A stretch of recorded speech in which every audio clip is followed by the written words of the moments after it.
So rideshare drivers fill the gap in hospital transportation. Why? Because there are limited resources at specialty transit services. So the hospitals are not providing services after these guys or girls come out of a surgery. Ambulance services are scarce.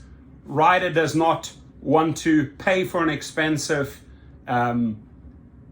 trip in an ambulance. And what does Uber do? They go to these hospitals and doctors and say, hey, you know what? When your patient's ready, call them an Uber. We'll provide a driver. Here's the big mistake, my friends, is that these are the types of trips you do not want to take. As good of a heart you have, right? You want to help that patient, right? But what happens in this case? A patient with 2 broken legs, a broken arm, and broken ribs just gets released from a medical center. They're going to use that as an example. There's a few other examples, right? Guy can't walk, can't move, and now you got to maneuver him in your car. What if things go wrong, right? Well, if things go wrong, I would definitely sue that hospital, right? Because it was the hospital that acted negligently, right? They call just any outside service with no, it's not our job. We're not trained to transport people that have just come out of a major surgery, right? This is the hospital's and the doctor's responsibility. But the problem is that Uber and Lyft are facilitating this, right?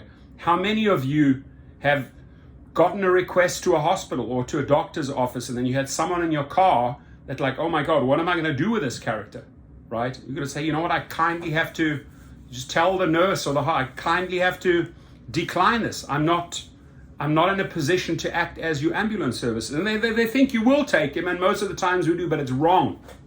Because if things go wrong, they will go horribly wrong, right? What if that individual dies in your car? What if something re-breaks? What if a cast breaks?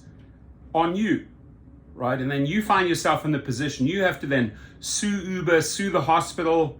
I mean, do you even have the money to go and get all of those attorneys, right? So don't do it. Absolutely don't do it, right? I once, a cyclist had a bad injury and I drove them to the hospital. They were bleeding and everything. Yeah, I did it because I felt sorry for them, you know.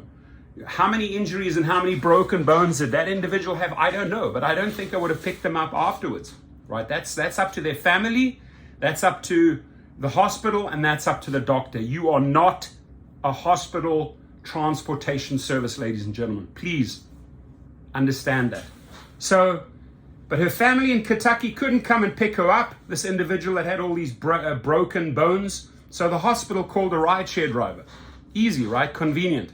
So when Stephen Henry showed up in his Honda CR-V, nurses helped the patient who was wearing just a hospital gown into the car. Still wearing a hospital gown, nurses shove them in your car. Then it's on you. Sorry, nurses, I cannot take this individual. I thought to myself, she should be going home by ambulance, which is right? But they're not willing to pay that.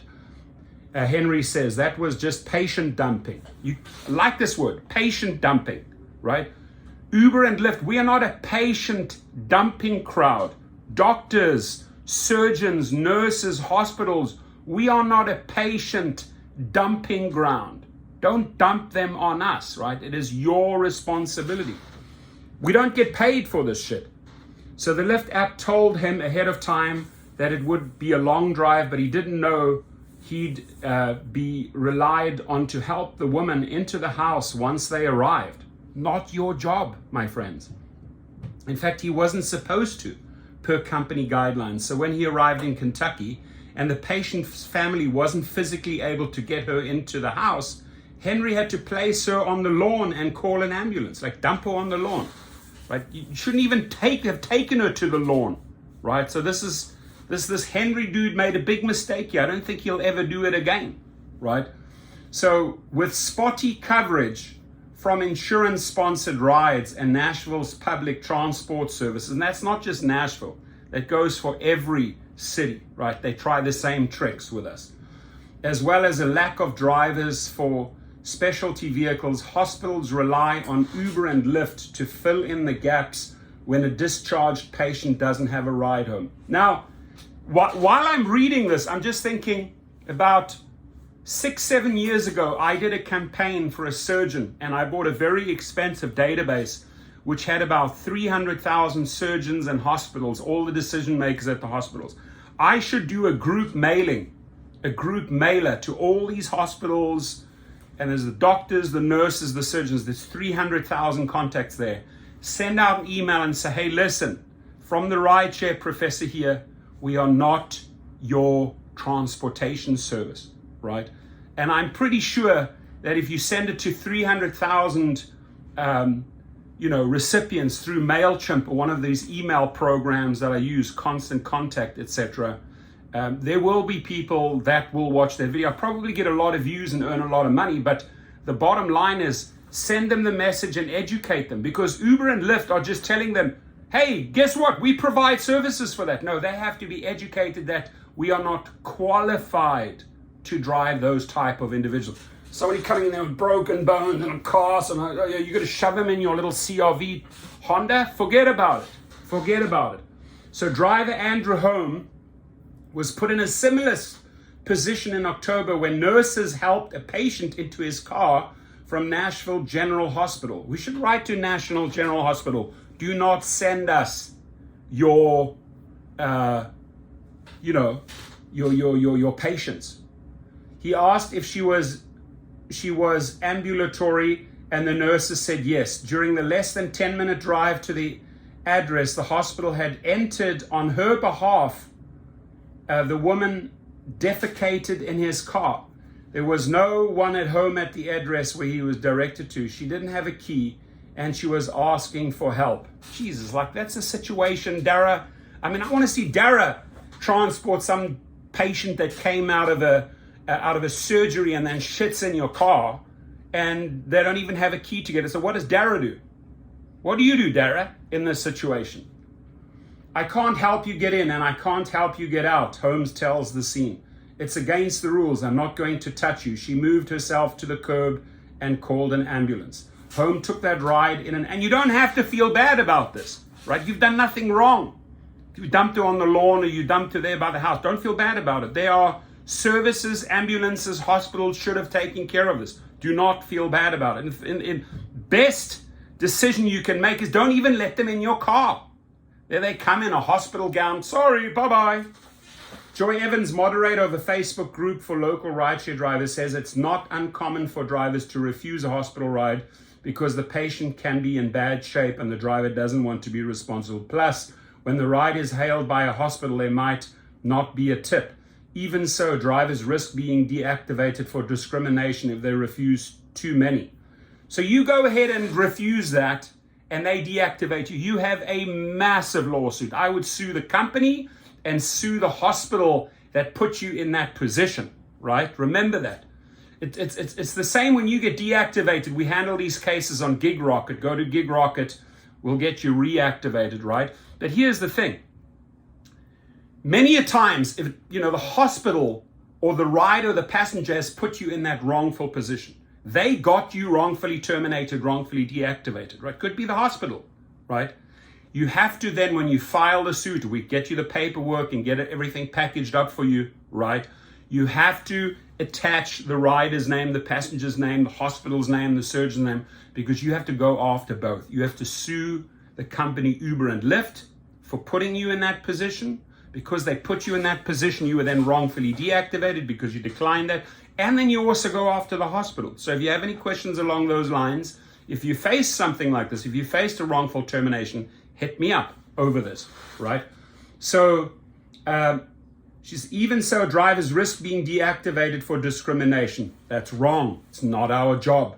Marcia Cologne is responsible for care coordination and transition management at Vanderbilt University Medical Center. The hospital typically operates under a patient assistance policy guided by its legal and finance department, restricting rides to 25 miles and forbidding the hospital from interfering to arrange a ride if the patient has insurance that could pay for it.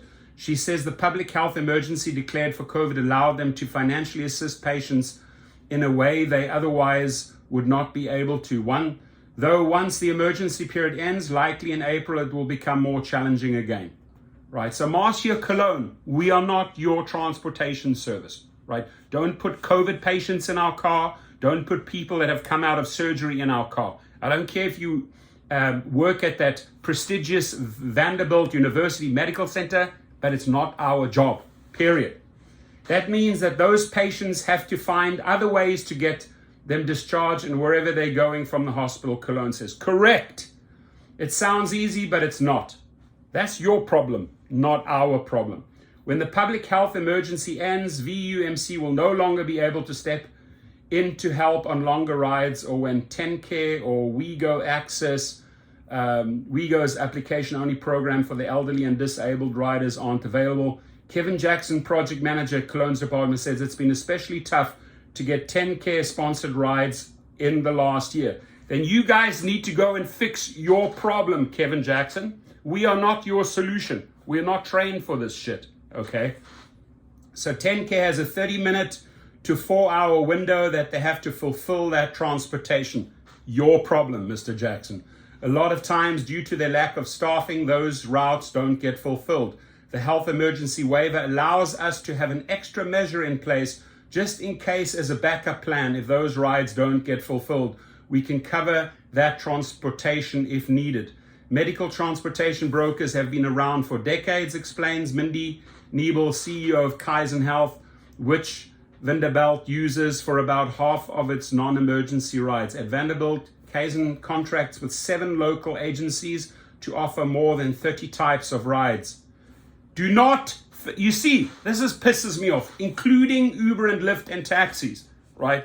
Who made that introduction? It was Uber and Lyft who sold you, the independent contractor, their services. You didn't agree to this, my friends, right? Remember, you did not agree to this.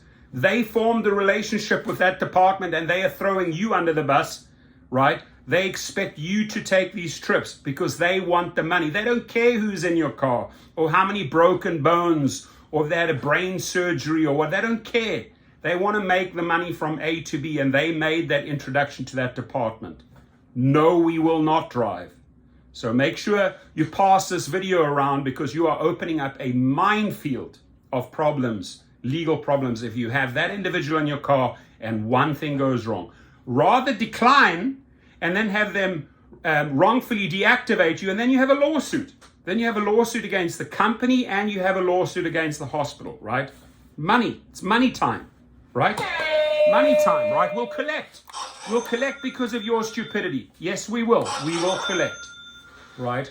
So, including Uber and Lyft and taxis as well as, and taxis, you are our friends. It is not your job, Mr. Taxi Driver, to drive this cripple who just came out of surgery. It's not your job. Don't do it, taxi driver. As well as wheelchair accessible vehicles, stretcher vans, ambulances. Yeah, that's your job. Stretcher vans, that's your job. Wheelchair accessible vehicles, that's your job. But not an Uber, Lyft, or taxi driver's job. Door-to-door services, door-through-door services, bed-to-bed services, and more, right? Yeah, they probably think we're a hospital-to-bed service. We'll get them to their house and put them in their bed. Ain't happening. Ain't happening. What's relatively new to the field, however, is the addition of Uber and Lyft drivers into the fold. And that is because Uber and Lyft have contacted these departments and said, hey, we can do the job for you. We need the money. We are Uber and Lyft. We know you need the money, but we're not an ambulance driver. Remember that, right? So what's relatively new to the field, however, is the addition of Uber and Lyft drivers and workforce issues at more specialized contracted transportation services that have taken hold in the past year. In 2018, Uber introduced a limited model called Uber Health. There it is. I've made a video on Uber Health, right? With healthcare provider facing interface that allows providers to request rides on behalf of patients. Do not do it, my friends, who may not have access. It's now in use at 3,000 healthcare organizations nationally, including 80. It's because they solicited all those 3,000 health organizations and they gladly use Uber and Lyft. But have they asked the independent contractor if he or she wants to take this trip? No, they haven't. They have bypassed you. They have sidelined you. They have not involved you in the decision making. In 2021, Lyft launched Lyft Pass for healthcare.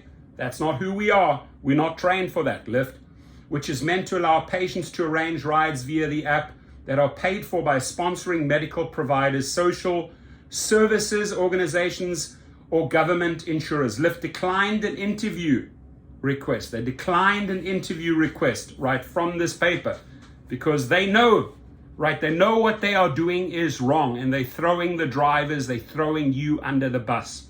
Really, I'm not making this shit up.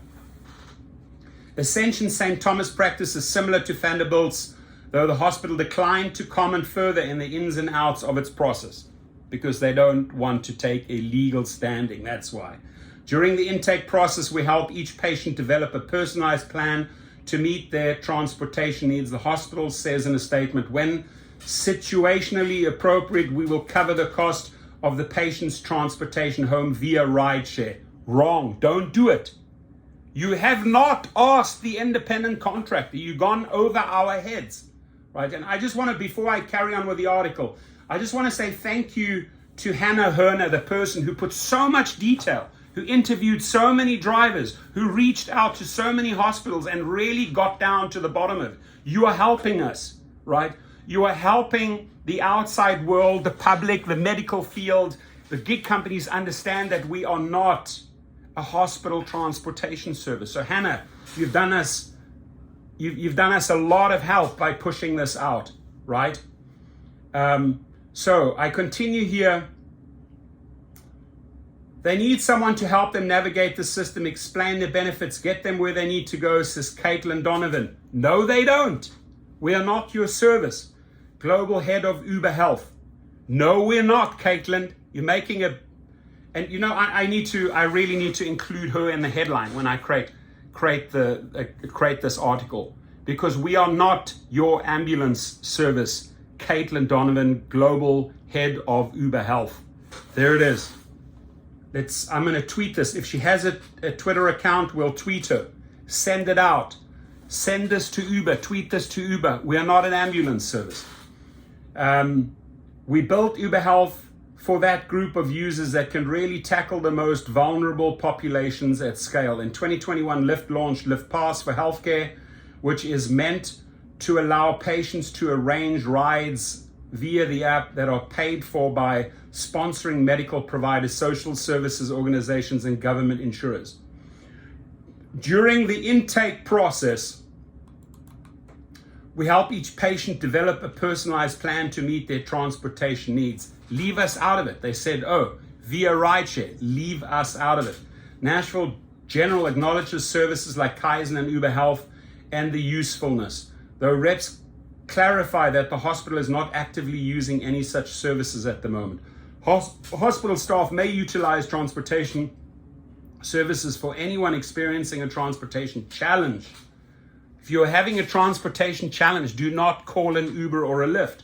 When it's time for patients to go home, hospitals are incentivized to get them on their way rather than use resources to have patients wait in the facility.